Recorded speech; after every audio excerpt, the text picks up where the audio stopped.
নমস্কার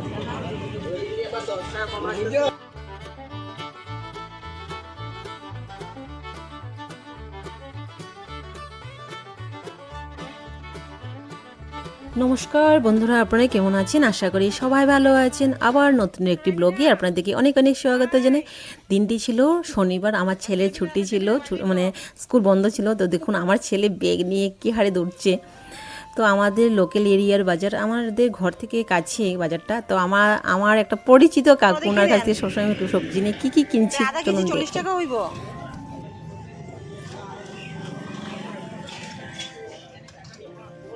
30 টাকা রাখবেন। হ্যাঁ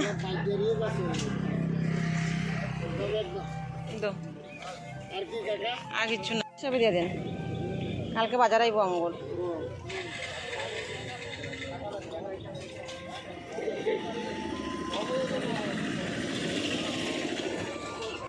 আধা কেজি 30 টাকা হইব না? শাক, ভাট শাক কত? 10 টাকা মুঠো।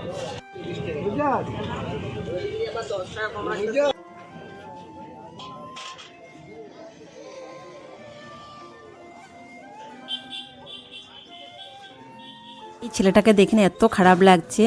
বেশি এজ হবে না ছেলেটার, ম্যাক্সিমাম 18-19 হবে। যে শাক আর লতি দিচ্ছে যেন, তো পেটের দায়ে মানে বিজনেস করছে।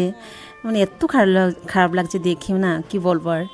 তো আমাদের লোকাল মার্কেটটা আপনারা দেখে নিন, একদম কাছে আমাদের বাড়ি থেকে 5 মিনিটের রাস্তা। তো চলুন দেখাই কি কি এনেছি বাজার থেকে। ধুনু এনেছি, কর্পূর এনেছি, নারকেলের ছোপা এনেছি। তো অনেক ক্ষুধা পেয়ে গেছিলো, মানে অল্প দেরি হয়ে গেছিলো বাজার থেকে আসতে আসতে। তো আগে মানে ভাতটা খেয়ে নিয়েছি আমি। আমার ছেলে না অনেক হেল্প করে আমাকে, মানে যতটুকু বয়স ততটুকু আন্দাজি আমাকে হেল্প করে। কারণ এখন থেকে যদি আমি আমাকে হেল্প না করি, মানে ব্যাড হ্যাবিট হয়ে যাবে, পরে আর কিছু করবে না, কিছু বললেও কিছু করবে না। তো এখান থেকে আমি অভ্যাস করাচ্ছি। ও দেখুন ব্যাগের থেকে একটা একটা করে মানে সবজি বের করছে। তো কি কি এনেছি, পাট শাক, কলা, আম, কাঁকরোল, পটল, টমেটো, তিতা করলা, আর কি এনেছি, পানও এনেছি। কারণ আমরা তো পান খাই, আপনারা দেখি তো বুঝতে পারেন আমাদের দাঁত।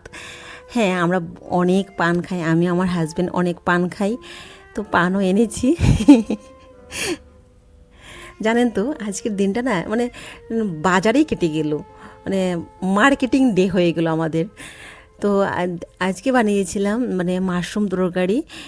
তো বটম মাশরুমটা এনেছিলাম, ওটা দেখাই নেই। এই বটম মাশরুমটাই আমাদের করে সবাই ভালো পায়, খোলা মাশরুমটা আমার ভালো লাগে না। খোলা মাশরুমটা যখন রান্না করা হয় না, এটা কেঁচুর মতন দেখতে লাগে, মানে কীরকম লাগে দেখতে। তো মাশরুমটা দেখুন আমি কড়া করে লাল করে ভেজে নিয়েছি, সঙ্গে আলুটাও ভেজে নিয়েছি। মাশরুম কী জিনিস এটা আমি আগে চিনতামই না। যখন আমার বিয়ে হয়েছিল, তো আমাদের মানে আমার শ্বশুরবাড়িতে তো সবাই ভেজ খায়। তখন আমার বিয়েতে যখন গিয়েছিল বরযাত্রী, তখন আলাদা করে একটা প্যান্ডেল বানিয়েছিল ওদের জন্য, যে নিরামিষের জন্য। যখন আমাদের ঘরে মানে মাশরুমটা বানিয়েছিল না, তখন ফার্স্ট টাইম দেখেছি মাশরুম কী জিনিস। বিশ্বাস করবেন না, খাইও নাই কোনো দিনও। তো কি কি মশলা দেব আমি দেখুন, হলুদের গুঁড়ো, লঙ্কার গুঁড়ো, জিরের গুঁড়ো আর আদা অল্প থেতো করে দিয়েছি। এমনিতে সবসময় আমাদের ঘরে আনা হয় না মাশরুমটা, মাশরুমের তো অনেক দাম, যারা যারা খান নিশ্চয়ই বুঝতে পারবেন। তো ওদিকে রান্না করেছি, আমার ছেলে ওদিকে একটা কাণ্ড করছে, আলমিরা খুলে তা ওর পাপ্পার ট্যাবলেটটা বের করছে। মানে মানে কি বলবো, ঘরে থাকলে ছুটির দিনে মানে কিছু না কিছু একটা দুষ্টুমি করবে। তো ওদিকে দেখুন পাঁচফোড়ন, তেজপাতা, সম্বাস দিয়েছি, মানে আলু ভাজা তেলের মধ্যে দিয়েছি। আর মশলাটা ঢেলে দেব, সঙ্গে অল্প হিংও দেব। হিংটা দিলে মানে টেস্টটা অনেক হয়। আর একটা টমেটো কেটে দিয়েছি, আর অল্প নুনও দিয়েছি ইয়েটা গলে যাওয়ার জন্য। ওদিকে না ওকে দেখতে গিয়েছিলাম ও কি কাণ্ড করছে, আর ওদিকে দেখুন মশলাটা একদম কড়ার মধ্যে লেগে গিয়েছে। ওকে না চোখে রাখতে হয়, মানে কিছু না কিছু একটা দুষ্টুমি করবি। তো আলু আর মাশরুমটা ভালো করে আমি কষিয়ে নেব মশলার সঙ্গে। আর এই মাশরুম তরকারিটা না আলু আর মাশরুমটা মানে না ভাজলে ভালো করে খেতে এত ভালো লাগে না, মানে একটা কাঁচা কাঁচা একটা মানে গন্ধ করে। সঙ্গে 4টি কাঁচা লঙ্কাও দিয়েছি। এমনিতে আমাদের ঘরে না অনেক সবজি লাগে, প্রায় সপ্তাহে 1000 টাকার সবজি লাগে, কারণ আমাদের যেহেতু ভেজ অনেক সবজি লাগে। তো আমি ঝোলটা বেশি দেব না, অল্প ঝোলই দেব। তো 5 মিনিটের জন্য আমি ঢেকে রাখবো।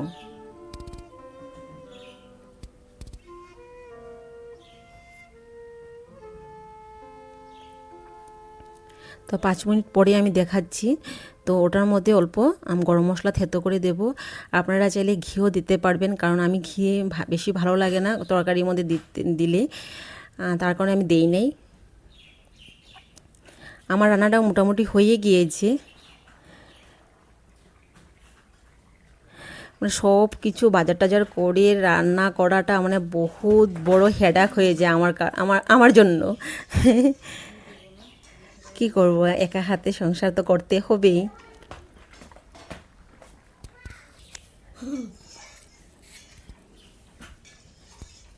তো আমার রান্নাটা কমপ্লিট। তো সন্ধ্যার দিকে গিয়েছিলাম মার্কেটে, ভাবছি যে হেয়ার কাটিং করব।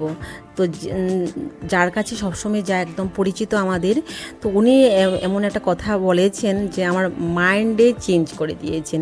উনি বলেছেন আমার চুলে পুটিন মারার জন্য কে বসে থাকবে, আমার তো অনেক বোরিং লাগে, অনেক বিরক্ত লাগে বসে থাকার জন্য। তো দেখুন পার্লারে, তিলোত্তমা পার্লারটার নাম, গিয়েছিলাম। তো উনি বলেছেন পুটিন মারার জন্য 4 ঘন্টা বসে থাকবো, আমার জন্য ইম্পসিবল। তো আমি আর হেয়ার কাটিংও হলো না, আর চলে আসলাম, যে কোনো একটা বাহানা করে চলে আসলাম। তো ভাবছি যে অন্য পার্লারে গিয়ে করব। তো একটা কাপড়ের দোকানে গিয়েছি, ওনার কাছ থেকে প্রায় সময় মানে ইনার কাপড়গুলি নিই।